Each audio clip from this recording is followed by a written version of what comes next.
at 10, live from Channels Television. Reported tonight. Hello and welcome. Tonight, Nigerian Navy considers establishing a naval base in Ikorodu to protect nation from pipeline vandalism. Long queues resurface in oil-rich river states as residents spend several hours at service stations. Nigeria at 54 reviewing the gains of the nation's foreign policy trust as President Jonathan discusses terrorism in Niger. And doctors in Madrid battle to save first Ebola patient in Spain, 52 others also being monitored. On business news, financial markets across the country reopen tomorrow after a two-day holiday to celebrate Eid al-Kabir. And on sports news tonight, Super Eagles intensify preparations for this weekend's crucial 2015 AFCON qualifier against Sudan as midfielder Babatunde Michael pulls out.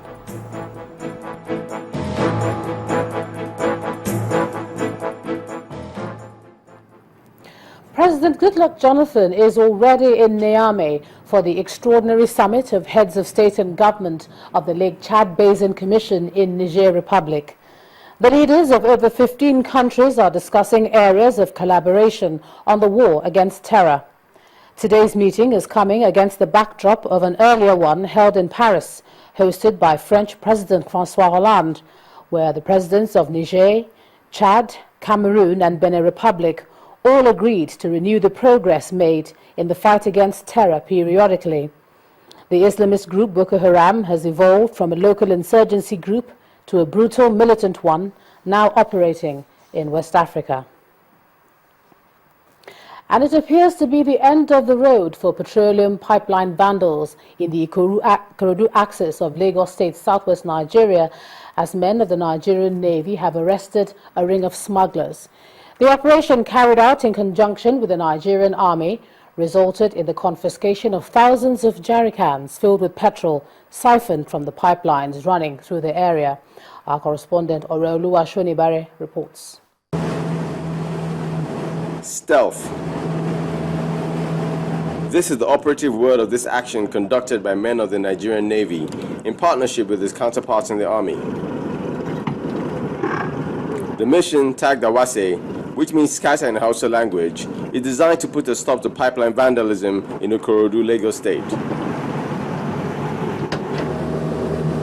Marshy waters, with hundreds of jerrycans lined in barricades, all waiting to be filled with petrol from the nation's supply chain.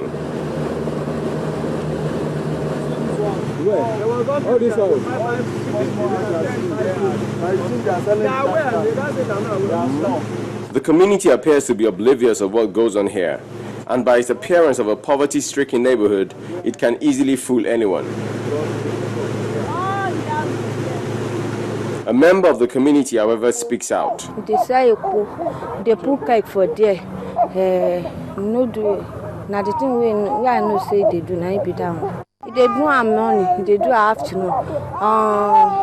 For even set they do. Now anytime they do. This man, who is new in the area, applauds the move. Good. It's like that. But we don't have any power to conquer them. But when the government itself open eye and see what is going on, then we are free. It's a wonder how this has been going on for years without any intervention from the authorities. Also alarming is the number of youth involved. Under the watchful eye of the Navy, these suspects bring out their litter of illegally gotten loot to be shipped out. The destination for the confiscated jerrycans is the Western Naval Command in Lagos, where a handing over to officials of the pipeline and product marketing company is conducted. So on behalf of the Nigerian Navy, I formally hand over PMC total of 4,041 50 liters of illegal petroleum spirit, recovered from the activities of pipeline vandals and illegal bunkers in our operations. Thank you very much. We lose products that move from Atlasco, which is very close to us here, to Musimi, up to Ilorin, up to Ore. We lose products on a daily basis due to vandalism. And that's why we are happy with what we are experiencing here now. The flag officer commanding Western Naval Command, applauding the efforts of his men and partners, reads the Riot Act and plan of the Chief of Naval Staff on the matter. That area is very important to Nigeria. We consider that area as a strategic location. And for that, we believe that there is a need for Nigerian Navy to show presence there. And that is why we will consider, establishing a Nigerian Navy base, to take care of the security of that general area. Even with this seizure, a lot more still needs to be done by the federal government, one of which is the creation of employment opportunities to ensure that the youth do not engage in nefarious acts such as this. Orolu Ashonibare, Channels Television News.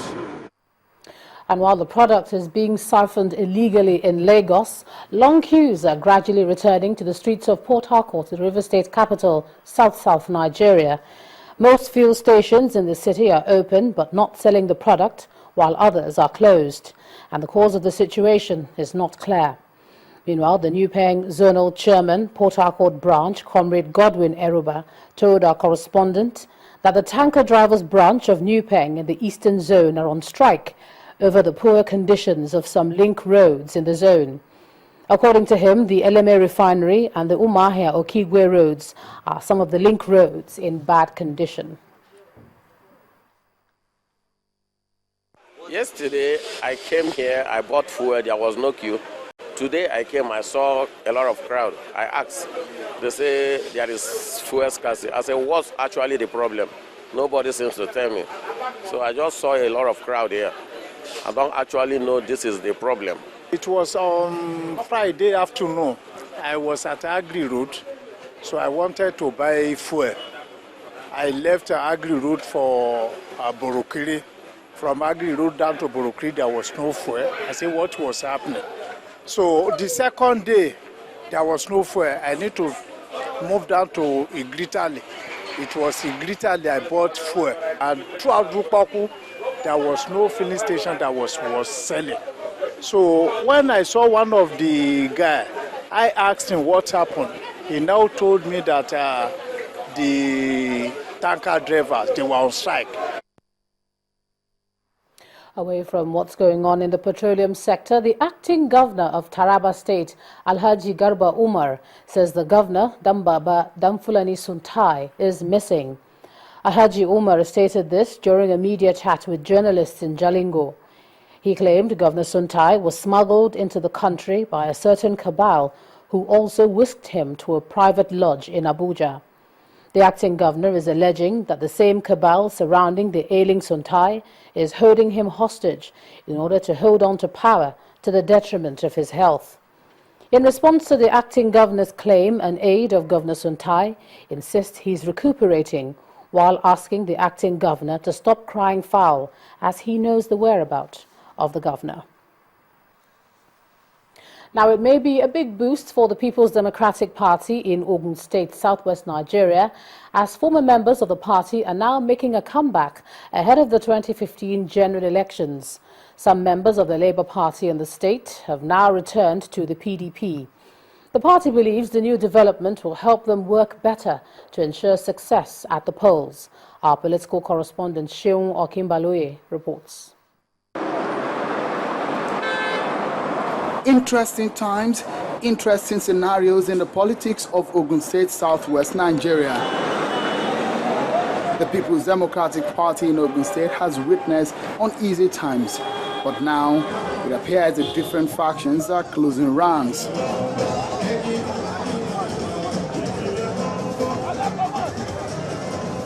The Labour Party in Ogun State has rejoined with the PDP.